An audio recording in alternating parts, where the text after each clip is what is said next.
Greetings and welcome to this edition of Positronic hypersonic. Positronic hypersonic. Positronic hypersonic. I'm Barry P. Cook, and I'm here to talk to you about the premiere of the Ironheart miniseries. It was a 3-episode premiere, and the first episode was called Take Me Home.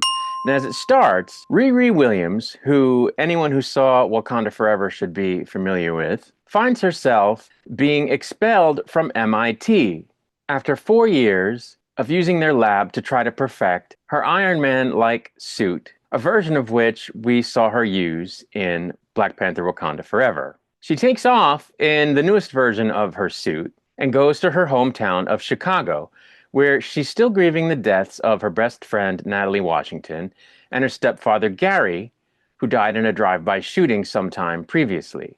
Riri shares with Natalie's brother Xavier that she wants her talents to be taken seriously. She is soon approached and recruited by a man named John to join the gang of his cousin Parker Robbins, also known as the Hood in Marvel Comics.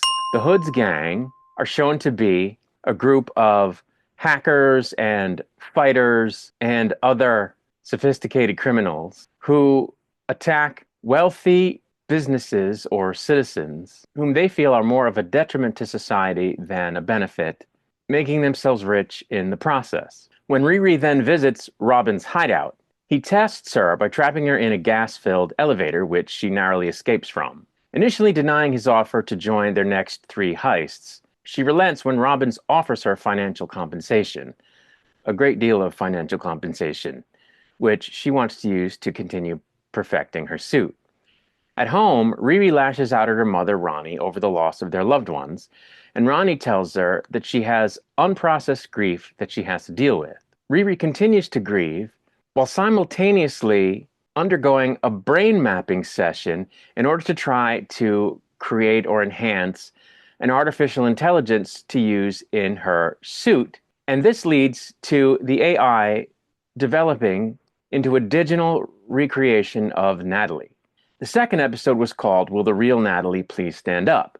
And as it starts, Riri meets the Hood's gang as they target TNNL, aka Tunnel, which itself aims to turn Chicago's now disused freight tunnels into a private highway at the expense of local communities. They aim to sabotage Tunnel's prototype with a virus and then negotiate their way into being part of the company and its profits. However, Riri's suit is not ready, and Natalie, now going by the acronym NATLIE, provides the information for the closest black market arms dealer in the area to Riri. And that black market arms dealer is named Joe McGillicuddy, supposedly. Startled at Natalie recalling a memory of the real Natalie, Riri tethers Natalie to her laptop before she brings her suit to Joe in Evanston to avoid Natalie accompanying her. Riri forces Joe to bring her to his collection of black market goods, which is well stocked in an off-site. Joe shares with Riri that it makes him feel close to his father, who believed in weapons manufacturing to have these things, though Joe himself believes that technology can benefit humanity. While Joe helps Riri complete her suit, Natalie manages to escape into different gadgets in Riri's home, meeting Ronnie in the process. The heist on Tunnel goes on smoothly until Natalie breaks into Riri's suit, accidentally making her drop the hard drive containing the virus that the gang was going to use. Riri and Natalie manage to devise a backup plan to initiate the shutdown that they need to have occur, during which Parker successfully blackmails Tunnel's CEO into signing a contract that put the crew under their payroll. Riri is confronted by a guard, however, during her escape, and Natalie glitches out, leaving her unable to help Riri, leaving Parker to shoot the guard in the shoulder. Natalie then explains that she panicked as she was reminded of the real Natalie's death by the guard with the gun, but also expresses her suspicions about Parker and his powers, because he can turn invisible and change the trajectory of bullets, seemingly with his mind. After going with Xavier to a concert, Riri talks with Ronnie about Natalie, but Riri refuses her mother's request to make an AI version of Gary, as she doesn't even know where Natalie comes from, in all reality. The third episode was called We in Danger, Girl, and as it starts, the gang's celebration of their successful heist goes sour when Riri and gang member Clown touch Parker's hood, which causes them to be chastised by John.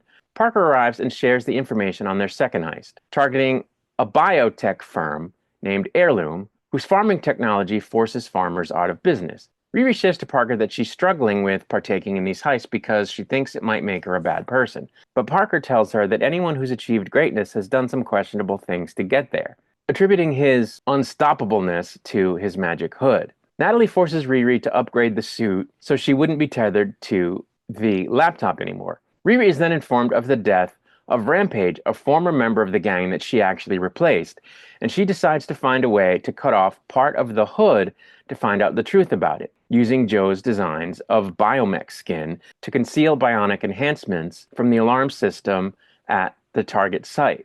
Riri goes to Joe's place where she finds him injured from an experiment on himself, and while finding medical supplies to help him, discovers the ashes of Obadiah Stane, whom Joe reveals is his father, as well as that his real name is Ezekiel Zeke Stane.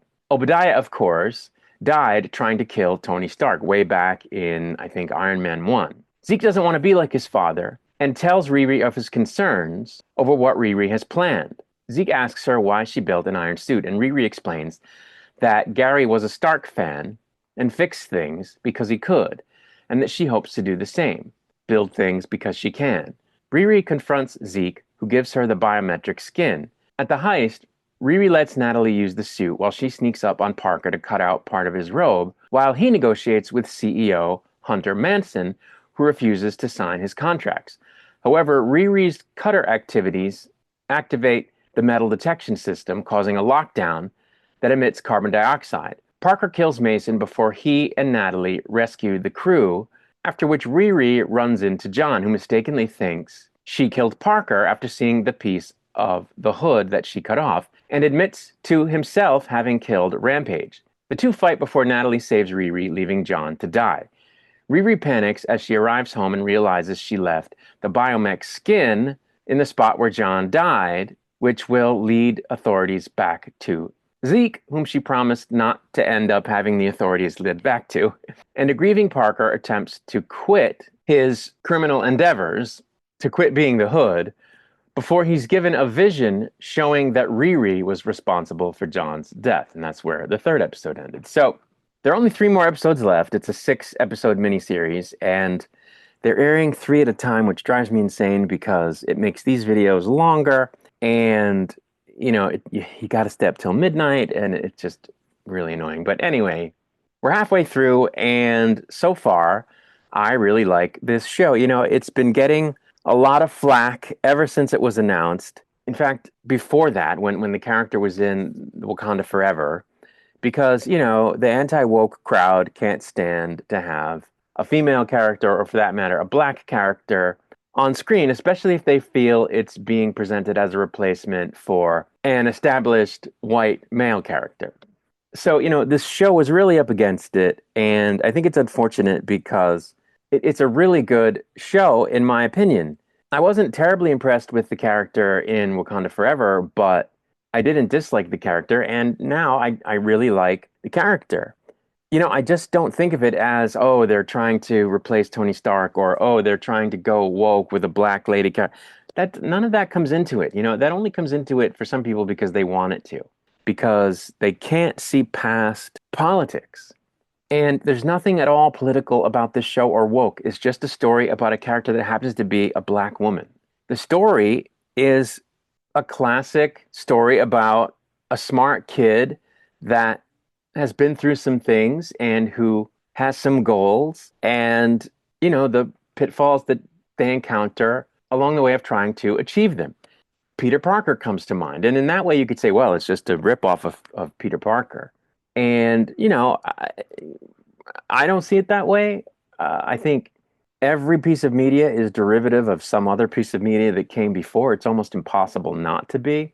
The trick is to make each new product that borrows themes, for example, from other projects, to be unique enough in its own way that you can see what is essentially a familiar story in a new way, or you can connect with what is essentially an old story in a new way. And I think this show has the goods in that way. I think the Riri character is multi-layered. I don't think she's at all one-dimensional. I think that the best part about that, or one of the best parts about that, is, how they're showing us her dealing with her grief. I think, before it's over, one of the themes we're going to see explored is the theme of, wanting something so badly that you lose sight of why you want it and whether or not wanting it is honorable and whether or not what you did to achieve it is honorable. So I think we're going to, because they've already sort of hinted at that theme, and I think we're going to see it come to a head as, the next three episodes unfold. And I think that's more than worthwhile. I like the relationships that the character has, not only with Natalie, but with Joe and Xavier. I think those are good relationships. I think those characters have their own depth that we're going to see more of as the next three episodes unfold. I think the acting was spectacular. I think it was funny. I think it was dramatic as well. So that's, good. You want balance. I thought that the other members of the gang added flavor to the story. I especially liked Shea Coulee in their part as Slug. I thought they did a really good job. The way they depicted Slug in the show is admittedly a departure from the way they're depicted in the comic book, but I don't care. I think for one thing, I'm not familiar with the character from the comic book, and to be fair, I might be upset if I were, but I might not. Anyway, I like the character on the show. I think it has a certain flair to the show, and I enjoyed them. So I think it's a really good show so far, and that's definitely not because I'm just a Marvel fanboy or an MCU fanboy. The Disney shows in the Marvel universe have been hit and miss. And, Secret Invasion I thought was pretty bad. So, when a show is bad, I can say so. I didn't like how She-Hulk ended, though I did like the show for the most part, but it ended poorly and was otherwise imperfect, though still I thought entertaining. But I think this show is really solid. I really am enjoying it. So, I would say check it out. Don't listen to the naysayers who are just crapping on it to crap on it because they don't like women, they don't like black people, they don't like LGBTQ people, and they just can't get over the fact that Robert Downey Jr. is no longer playing Iron Man, you know?